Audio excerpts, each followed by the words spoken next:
Halo guys, baik lagi di vlog gue Budiawan Arif Anggoro dan kita masih di garasi mobil. Serunya nge-review mobil di garasi rumah.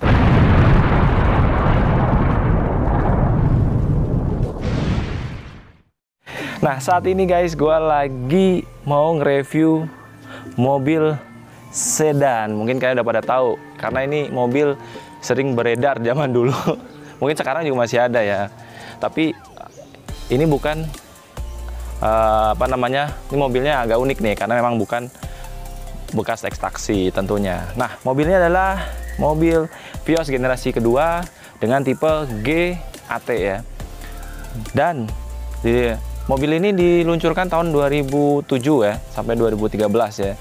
Jadi habis itu kalian juga mungkin tahu, setelah generasi kedua ini meluncurlah atau di launching lah yang Vios generasi ketiga. Nah, itu kalau kalian pengen tahu generasi ketiga seperti apa, kalian bisa lihat di vlog gue yang sebelumnya, di video-video yang pernah gue upload di YouTube Garasi Mobil.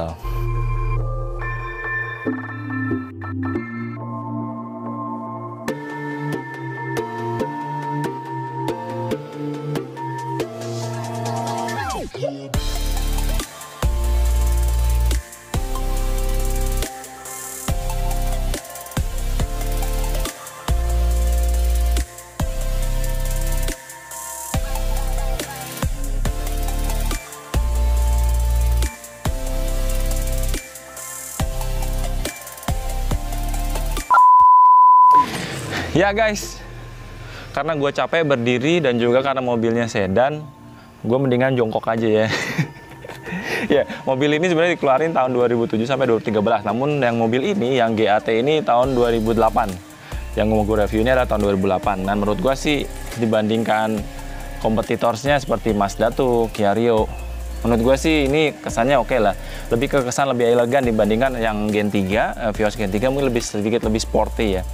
Oh, ini lebih elegan menurut gua karena aksen menggembungnya.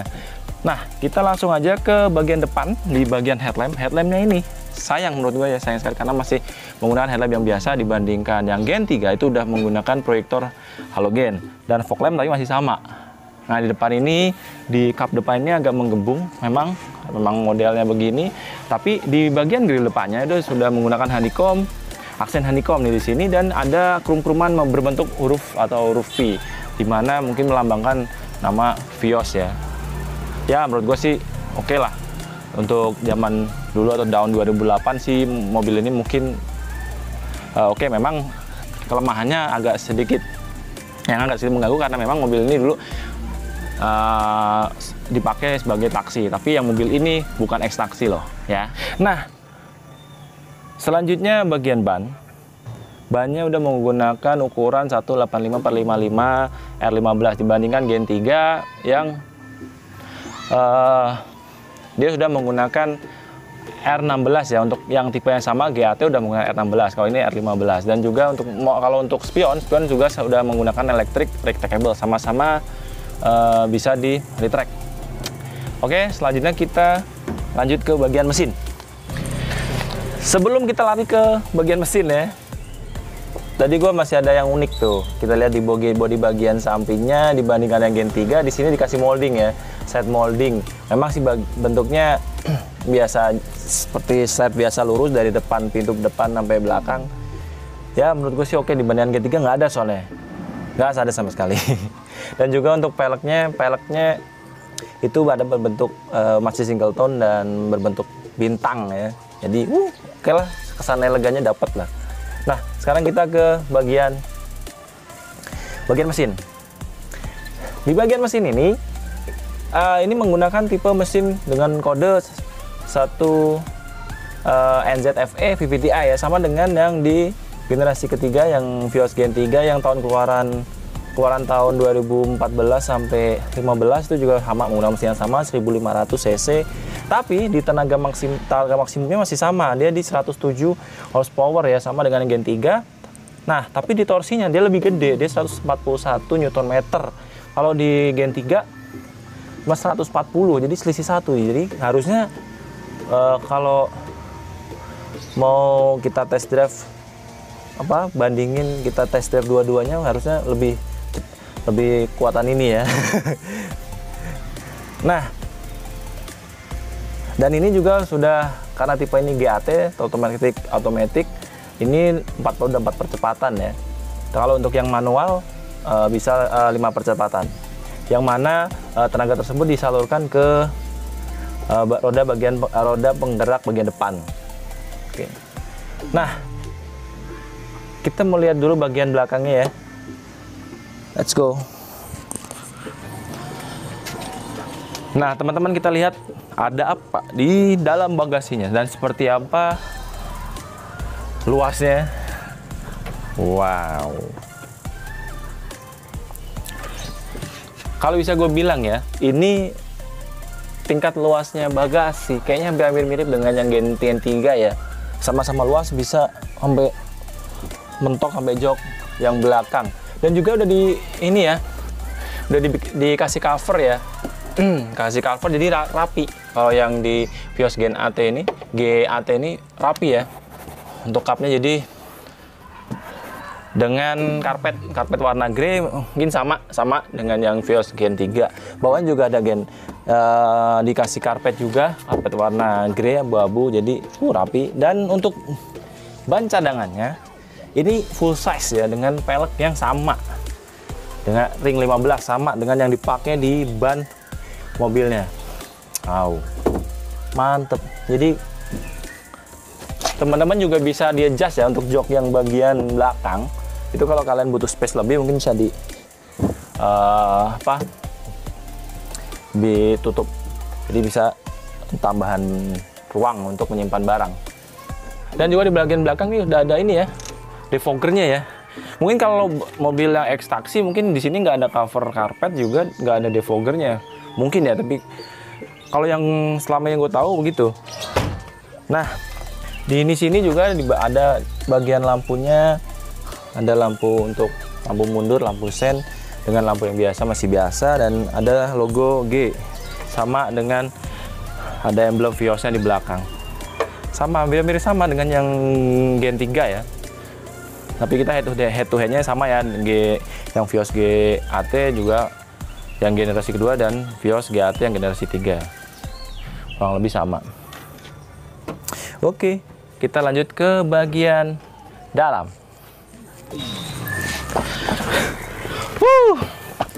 Ya guys, kita di bagian belakang. Kursi belakang ada apa? Panas cah asli.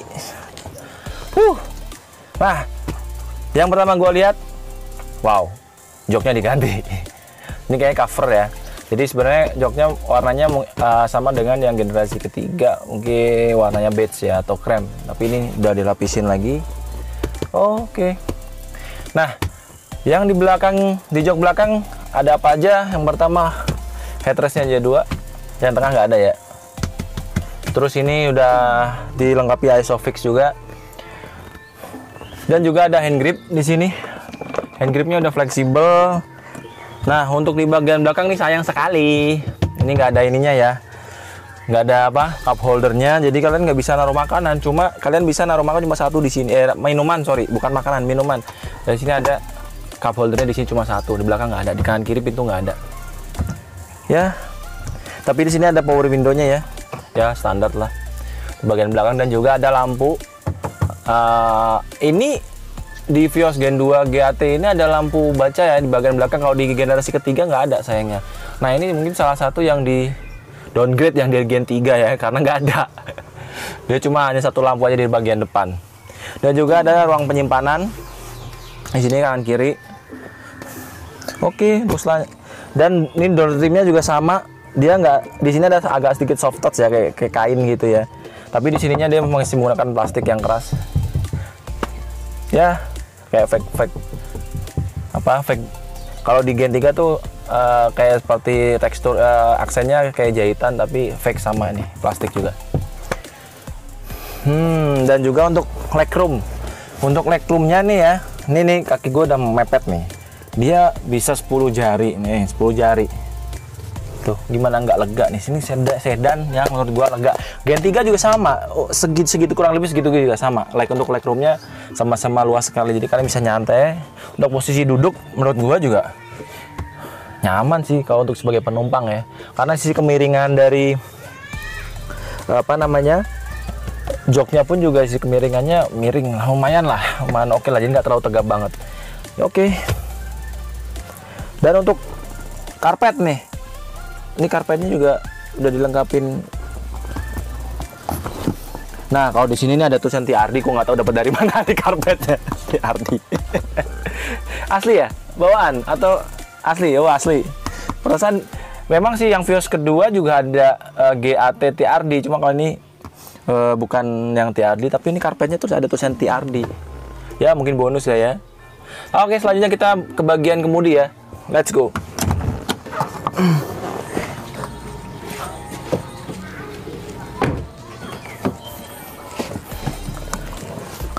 Nah, kita di bagian depan atau bagian kemudi ya. Aduh, sempit banget dah. Terlalu maju ini. Terlalu maju sekali. Nah, di bagian depan yang menurut gua unik dan nggak biasa. Ya, ini masalah di sini dashboardnya agak menggelembung karena MID-nya di sini di tengah, dibandingkan yang mobil pada umumnya atau di Gen 3 pun kan MID di depan di atas setir ya. Kalau ini di tengah. Untuk dashboard menggunakan material yang keras kayak fake, masih keras. Dan ini ada sedikit aksen untuk trimnya. Di sini ada agak soft touch kain lah sini tuh. Nah, dari dashboard dengan warna hitam perpaduan beige menurut gue sih oke, karena memang tapi joknya udah dilapisin, dikasih cover ya, jadi tapi krem juga, cuma ini udah agak-agak warnanya udah agak-agak agak-agak luntur. Nah, untuk penyimpanan ini di bagian depan ada, di kanan kiri ada cup holder, di sini juga ada cup holder ya. Di sini kanan kiri juga ada cup holder karena bisa menyimpan minuman. Menurut gua ruang penyimpanan banyak. Di sini juga ada cup holder. Bukan cup holder kalau ini, ruang penyimpanan aja, mungkin kalian bisa taruh uang receh di sini bisa. Dan juga di sini cup holder. Jadi total ada 5 cup holder. Ditambah ruang penyimpanan ini ya. Dan satu glove box di sini. Ya menurut gua kecil ya untuk glove boxnya.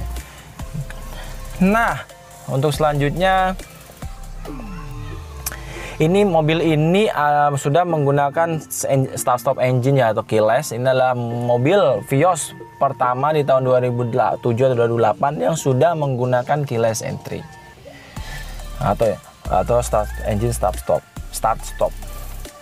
Mantep. Nah, untuk selanjutnya kita lihat MID di tengah ya. Terus ke AC, bagian AC. Ini bagian AC-nya nih, lubangnya nih ya. Ada 4 ya, 1, 2, 3, 4 di kanan kiri. Tapi untuk ini belum climate control ya, masih putar-putar aja. Tekan putar. Kalau di Gen 3 udah climate control ya. Jadi ada touchscreen. Nah, untuk audionya sebenarnya ini masih menggunakan single din, cuma di sini sudah dirubah menggunakan double din. Jadi bisa untuk menggunakan Bluetooth dan CD, tapi belum bisa menggunakan, tidak ada colokan kabel aux dan USB belum ada ya. Apalagi yang sebelumnya kan masih single din, jadi cuma hanya bisa radio sama DVD aja. Nah, untuk power outlet biasanya kita tahu kalau di mobil-mobil pada umumnya power outletnya 12 volt di sini ya, di bagian depan. Kalau ini unik ya, dia di bagian handbrake, bagian handbrake-nya. Jadi ya kalau gue sih nggak biasa. Nggak biasa ada di sini ya. Ya, so far sih unik. Dan untuk tweeter, nah kalau untuk tweeter ini ada 2 ya, di kanan kiri, dan untuk speaker juga ada. Di belakang pun coba ya, gue mau lihat dulu ada nggak di belakang.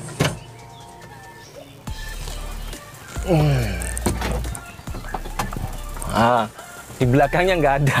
Jadi cuma 2 tweeter, 2 speaker di depan. Jadi belakang, di pintu belakang nggak ada. gimana. Tapi sih menurut gue overall sih oke ya. Nah, untuk selanjutnya gue tadi lupa ya, ada satu lagi tempat penyimpanan ya selain glove box, ruang penyimpanan tertutup ada satu lagi ya di sini untuk bisa dipakai untuk armrest juga. Dan lampu baca di sini ada, lampu baca di belakang juga ada ya. Kalau di Gen 3 tuh setahu gue mungkin nggak ada lampu di bagian belakang. Itu yang mungkin di downgrade di Gen 3 ya. Nah, ini bisa nyala. Sip. Nah, untuk ini juga bisa di set ya.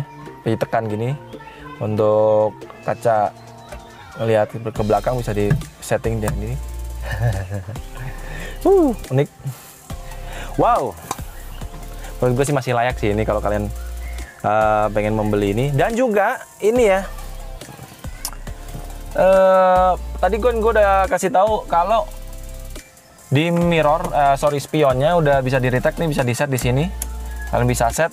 Dan juga ini sudah ada power window auto di sisi driver, tapi belum auto lock. Kalau kalian mau ngunci pintu, kalian mesti pencet dulu ini. Jadi nggak auto lock. Kalau di Gen 3 bisa auto lock. Jadi kalian jalan aja, tutup jalan berapa detik langsung ngunci sendiri. Gitu. Dan ada switching audio control ya di sini ya.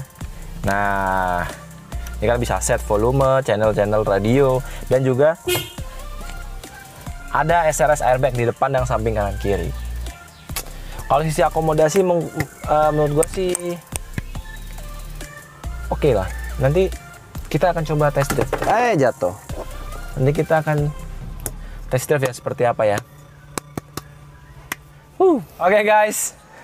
Tadi gue kelupaan nih. Ini udah keyless ya, udah pakai e-mop. Ini sama dengan Gen 3 untuk bagian yang ini nih. Bagian selain buka kunci, buka, tutup atau kunci. Ini juga bisa tinggal tekan yang ini bisa buka kap yang bagian bagasi ya. Nih. Tuh. Keren kan? Di Gen 3 juga sama, bisa dua-duanya.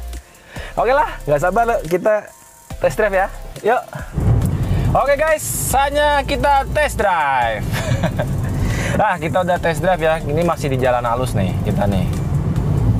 Untuk tarikan sih menurut gua responsif ya dibandingkan Gen 3. Menurut gue ini lebih responsif karena mungkin bebannya lebih gede Gen 3 ya. Jadi lebih responsif kalau dari sisi tarikan walaupun matic ya. Oke guys, tadi gue udah ngomong masalah tarikan atau injak pedal gasnya ya, lebih responsif, lebih lari karena mungkin memang bobotnya lebih kecil, kayak lebih rendah ya bobotnya ya. Jadi lebih responsifnya kerasa dibandingkan Gen 3. Ini kalau menurut gue ya pribadi ya, karena kan gue pengguna Gen 3 juga. Nah, kita belok dulu ya. Dari sisi handling, kalau handling kurang lebih sama dengan Gen 3 ya menurut gue nih. Handlingnya sama. Oke. Enteng, nggak terlalu berat. Kecuali banyak kempes baru berat. Kalau ini nih enteng sih menurut gue, asli. Enak. Terus dari sisi gue mengemudi, gue nyantai banget ya rasanya ya ini ya. Menurut gue sih santai nih gue nih. Joknya enak. Oh ya, tadi gue belum ngomongin jok ya. Joknya ini selain bisa di sliding, bisa di reclining, juga bisa di adjust untuk naik turunnya ya. Joknya ini lebih menambah kenyamanan si pengguna mobil atau drivernya ya. Tadi gue lupa. Nah, kalau sisi ini jarak pandang gue, jarak pandang gue ke bagian depan, ke bagian jalan. Ini luas banget ya. Dashboardnya sih kurang lebih dashboard gede sama ya, standar kayak mobil biasa pada umumnya. Tapi gue ngelihat, gue bisa jarak pandang gue tuh bagus banget karena gue bisa ngelihat dari sisi kanan sampai kiri tuh kelihatan semua nih dengan posisi duduk gue saat ini. Karena tinggi gue kan 180 dan juga gue nggak mentok ya. Ini masih ada sisa berapa nih? 4 ya. 4 jari lah, 4 jari sih oke lah ya. 4 jari sih oke. Jadi ya nyaman sih menurut gue untuk sisi pengemudinya. Kita gas. Di RPM 4000 coy, mantep coy. Di RPM 4000. Nah, untuk sisi tadi setir handlingnya ya, bentuknya kalau untuk setir tadi kan gue bilang nggak terlalu berat, tapi dari bentuk setirnya agak berbeda bahan yang sampingnya ya. Kalau dia agak di bottomnya ini agak flat di Gen 3, kalau ini bulat ya di setirnya ya. Tapi sisi handling sih aman sih, oke sih. Terus tadi Posisi duduk udah, jarak pandang udah. Ini juga dari kap ya, masih ada sisa 5 karena gue tinggi 180. Tinggi 180 menurut gue sih ini masih sisa, apalagi yang tingginya di bawah 180 mungkin lebih lega lagi ya untuk bagian atapnya ya, jarak ke bagian atap. Terus dari sisi tadi responsif, tarikannya menurut gue sih mantep sih. Untuk suspensi gue belum coba nih suspensi, kita nanti akan coba cari apa namanya polisi tidur kayak gimana rasanya. Tapi setahu gue sih kalau gue baca-baca di artikel sih empuk ya, nggak terlalu keras ya. Nah untuk tadi gue belum bahas mengenai kapasitas tangki. Ini 42 liter ya kapasitas tangkinya ya setahu gue, sama dengan Gen 3 sama-sama. Jadi nggak ada yang beda dengan Gen 3, nggak ada yang terlalu banyak perbedaan yang ada di Gen 3 dengan selain fitur-fitur yang tadi gue udah jelasin di awal. Nah sambil kita cari polisi tidur biar gue mau ngetes suspensinya. Jadi kalau kalian mau ngetes akselerasinya atau konsumsi bahan bakarnya, cuma kelemahannya menurut gue sih gue nggak suka ya, karena lebih bagus yang di Gen 3 karena dia MID-nya dan berada di tengah. Jadi gue jarak pandang gue kalau mau ngelihat mengenai RPM, mengenai konsumsi bahan bakar atau trip A, trip B atau itu harus ngelihat ke tengah, jadi jarak pandang terlalu jauh. Itu sih kelemahannya menurut gue. Cuma overall sih oke. Nah untuk konsumsi bahan bakar ini gue belum bisa ngetes ya, tapi kalau gue baca di artikel biar kalian juga tahu, untuk dalam kota sih kurang lebih sekitar 9-12 km per liter. Tapi kalau untuk luar kota mungkin kombinasi dengan tol di sekitar 10 km sampai 16 km per liter dengan kapasitas tanknya 42 liter tadi ya. Jadi ya kurang lebih hampir sama konsumsi bahan bakarnya dengan yang Gen 3. Ya kalau bilang irit sih menurut gua sih ya cukup lumayan lah ya, cukup lumayan irit lah. Nggak irit-irit banget ya pasti, tapi sih lumayan ya untuk sekelas sedan dan subkompak itu menurut gua sih oke, nggak masalah. Nice, asli ya, enak ya tarikannya. Untuk Matic Vios Gen 2 nih oke lah, layak lah ya untuk dibeli. Kalau kalian punya budget mungkin sekitar, ini bukan ekstraksi ya sekali lagi, ini GAT Matic yang G dan bukan ekstraksi, itu sekitar harganya ya. Kalau ekstraksi mungkin sekitar 50-an 60 kali ya. Kalau ini sekitar 80-an ke atas untuk Gen 2 nih tahun 2008 ya. Kalau untuk Gen 3 mungkin sisanya 50 juta. Dia ada di harga kurang lebih sekitar 130 lah. Kalau untuk Gen 3 ya, yang GAT ya, sama-sama GAT. Nah, kemudian kalau untuk ekstraksi mungkin lebih bawahnya ya. 80 mungkin udah dapat yang Gen 3. Tapi yang ekstraksi. Kalau yang GAT ya belum dapat 130. Itu. Tapi mantap, handlingnya emang agak kurang sih handlingnya. Handlingnya belok pas belok tuh agak kurang bagus menurut gue nih. Agak berat pas beloknya. Tapi sih untuk tarikan sih oke ya dibandingkan G3 menurut gue pribadi ya. Mantap. Untuk suspensi juga empuk-empuk aja sih ini dengan jalan yang kurang lebih bergelombang, halus tuh nggak begitu keras sih. Mantap lah.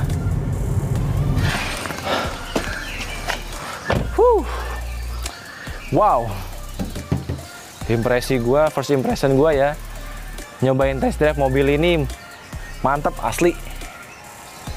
Nah kita masuk ke bagian kesimpulan ya, dengan Vios Gen 2 2008 ini GAT menurut gue dibandingkan gen yang ketiga, generasi ketiga, untuk tarikannya lebih responsif ya, lebih enteng dibandingkan yang Gen 3. Gue nggak tahu apakah karena bobotnya lebih ringan, mungkin bisa jadi alasan. Yang kedua, sisi torsi juga dia lebih besar walaupun cuma selisih 1 Newton meter ya. Ya menurut gua sih oke. Minusnya itu masalah MID-nya dia di tengah. Jadi ketika kalian ingin melihat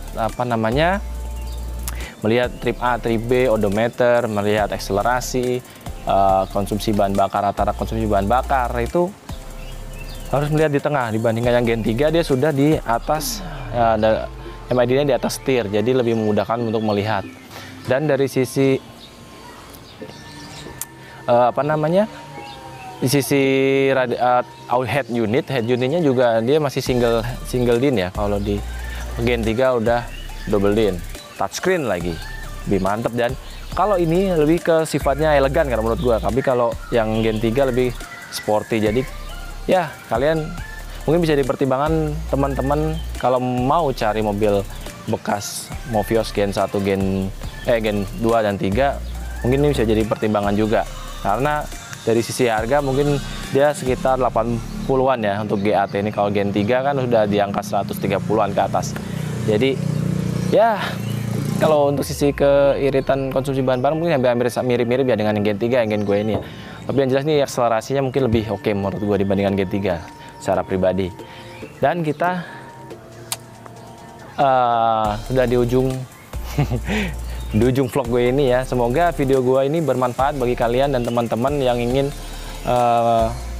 misalkan bisa jadi referensi teman-teman kalau ingin membeli mobil bekas, atau mungkin kalian ingin membandingkan ada fitur apa aja yang ada di dalamnya antara Gen 2 dengan Gen 3. Dan jangan lupa tetap subscribe, like, komen, dan share ke teman-teman kalian atau ke keluarga kalian dan yang lainnya. Dan sampai jumpa di vlog gue berikutnya, dan tetap di Garasi Mobil, serunya nge-review mobil di garasi rumah. Sampai jumpa, bye-bye. Lebih oke ini dong? Ya, nah, lebih oke ini. akuin. Lebih oke ini ya. Bikinnya asik-asik.